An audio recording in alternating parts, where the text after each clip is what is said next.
Some people wake up every day and do the hard thing, whether they feel like it or not. Most people wait to feel like it, and the feeling never reliably comes. Napoleon Hill studied this gap for 25 years, and what he found is that self-discipline is not a personality you are born with. It is a skill you build. By the end of this, you will know how to build it, even on the days you do not feel like it.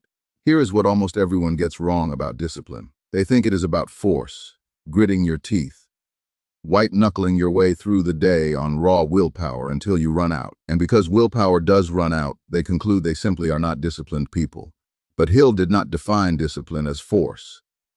He called it self-control, and by that he meant something quieter and far more powerful. The ability to direct your own thoughts and your own emotions toward the thing you have decided to do, instead of being dragged around by whatever you happen to feel in the moment. Sit with that, because it changes everything. An undisciplined person is not weak. They are simply at the mercy of their moods. When they feel motivated, they move. When they feel tired, or bored, or afraid, they stop. Their entire life is handed over to a feeling, and feelings are weather. They change by the hour. To build your future on them is to build on sand. The disciplined person has done one thing the undisciplined person has not. They have stopped waiting for the feeling. They decided in advance what they would do, and then they do it, whether the feeling shows up or not. The action is no longer up for a vote. And here is the strange part. Once you stop needing to feel like it, the doing gets easier, because half of the exhaustion was never the work. It was the argument with yourself about whether to do the work. This is why motivation is a trap. Motivation is a feeling, and you already know how loyal feelings are.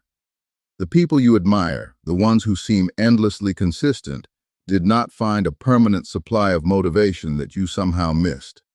They stopped depending on it. They built a discipline that runs even when the motivation is nowhere to be found. Motivation is what gets you started on a good day. Discipline is what carries you on every other day, and there are far more of those. Hill had a name for the person who never builds this. He called them a drifter. A drifter is not lazy. A drifter can be busy from sunrise to midnight. A drifter simply never takes control of their own mind, and so lets circumstances, moods, and other people decide where the day goes. They react to whatever is loudest. The undisciplined life is a drifting life, pushed around by every passing current, wondering why it never arrives anywhere on purpose. Discipline is how you stop drifting. It is how you put your own hand back on the wheel. But here is what no one tells you about discipline. You cannot be disciplined toward nothing. Discipline is not a free-floating force you summon out of thin air. It is always attached to an aim. The reason most people cannot stay consistent is not that they lack willpower. It is that they never gave the willpower a destination. Hill was clear that self-discipline and a definite purpose are two halves of the same thing. When your aim is vague, every small temptation wins, because there is nothing on the other side of the scale. But when the aim is clear, and it truly means something to you, the temptations start to lose. You are no longer resisting the thing in front of you. You are choosing the future you already decided you wanted more. That is why people with a burning reason rarely need to force themselves. The reason does the forcing. So before you try to build more discipline, get honest about what it is for. A disciplined life with no direction is just a well-organized way of going nowhere. Stay with me here, because the next part is the actual mechanism, the thing that builds discipline in a person who has none. It is simpler than you think, and almost no one does it. Discipline is built the same way trust is built, by keeping promises. Every time you tell yourself you will do a thing, and then you do it, you deposit a small amount of self-trust. And every time you tell yourself you will do a thing, and then you do not, you withdraw it. Most people are quietly bankrupt here. They have broken so many small promises to themselves that some part of them no longer believes a word they say. That is not a character flaw. It is an account that has been overdrawn for years, and it can be rebuilt the exact same way it was emptied, one kept promise at a time. So you start absurdly small, so small it feels like it should not count. You promise to do one thing, and you make it so easy that failure is almost impossible. And then you keep that promise. Not because the thing itself matters much, because the keeping matters enormously. You are not really building a habit. You are teaching your own mind that your word means something again. And once your mind believes you, it stops fighting you, and discipline stops feeling like war. And do not underestimate how far that small thing carries. Discipline compounds, quietly, in a way you cannot see day to day. One kept promise looks like nothing, but a kept promise every day for a year is a different person. Picture two people standing side by side today. Same age, same starting point. One begins keeping small promises to themselves. The other keeps waiting to feel ready. For a week, they look identical. For a month, barely different. But run it forward a few years, and the gap becomes a canyon. One has built skill and trust and momentum and a life that answers to them. The other is almost exactly where they were, still waiting for the feeling, still explaining why this was not the right season. Nothing dramatic separated them. Just the compounding of 1,000 small days. That is the terrifying and the hopeful truth about discipline at the same time. The small choices feel like they do not matter, right up until they are the only thing that ever mattered. Underneath all of this is the one idea he'll return to again and again. The only thing in this world you have complete control over is your own mind.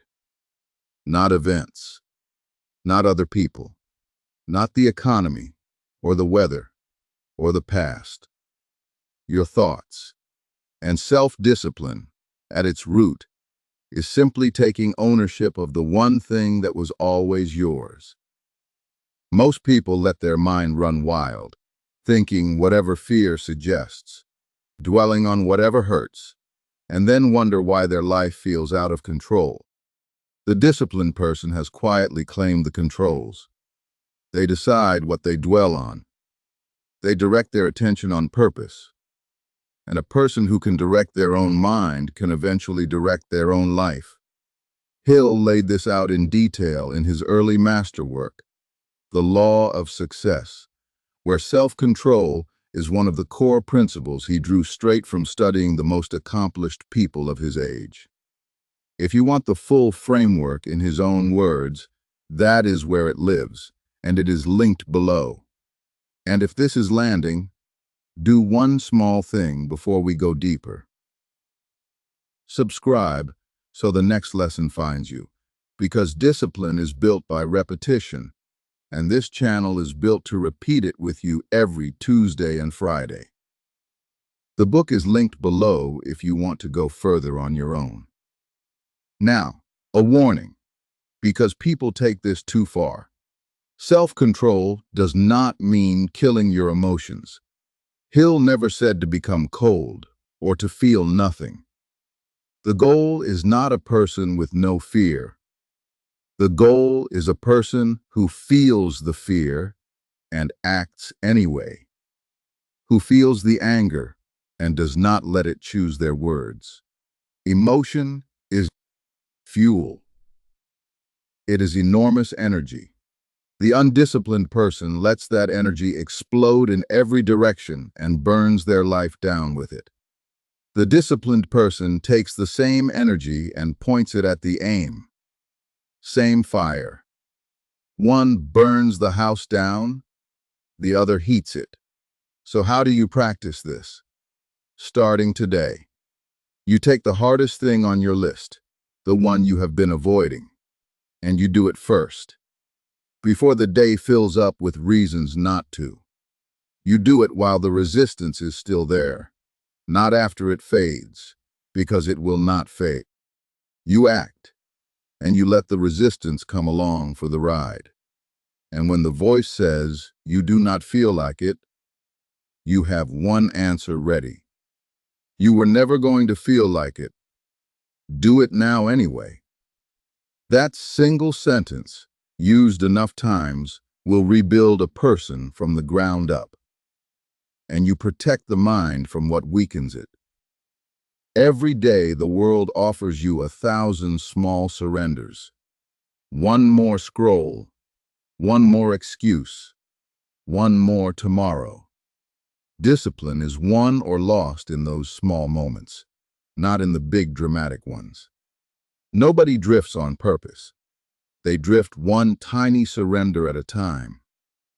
So you learn to catch the small ones, because the small ones are the whole game. And make it easier on yourself than most people do, because discipline is not only fought in the mind, it is won in advance, by design. The disciplined person does not rely on being strong in the exact moment of temptation. They remove the temptation before the moment arrives. They put the distraction in another room. They lay out the work the night before. They make the good thing easy to start and the bad thing annoying to reach. This is not weakness. It is wisdom. Willpower is expensive and unreliable, so the disciplined person spends as little of it as possible and lets a well-arranged life carry the rest. You do not have to win every battle with yourself. You can simply arrange your world so that most of those battles never have to be fought at all. And when it is hard, and it will be, hold on to this.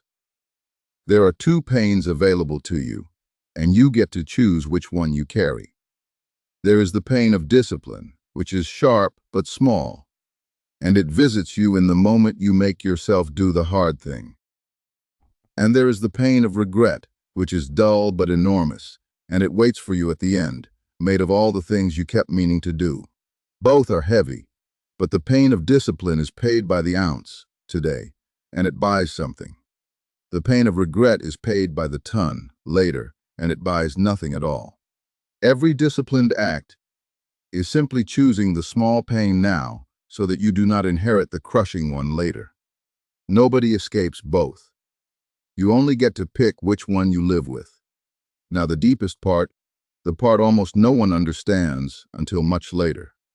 Discipline is not a cage. It is the only real freedom there is. The undisciplined person believes they are free because they do whatever they feel. But they are not free at all. They are ruled. Ruled by impulse, by comfort, by whatever craving is loudest right now. A person who cannot say no to themselves is not free. They are owned by their own appetites. The disciplined person is the only one who actually gets to choose, because they are the only one not being dragged. Freedom is not doing whatever you feel. Freedom is being able to do what you decided, even when you do not feel like it. That is what Hill understood. The discipline is not the punishment. It is the key. Every person you have ever admired for their freedom, their calm, their command of their own life, paid for it with discipline first. There is no other currency that buys it. So start today. Pick one promise, make it small, and keep it. Do the hard thing first, before the excuses wake up. And the next time you do not feel like it, remember that you were never going to, and do it anyway. Do that, day after day, and you will slowly become the one thing almost no one becomes. A person who does what they said they would do, whether they feel like it or not. That person is unstoppable, and that person can be you. Come back Tuesday and Friday, because we are building this mind together, one decision at a time. I will see you in the next one.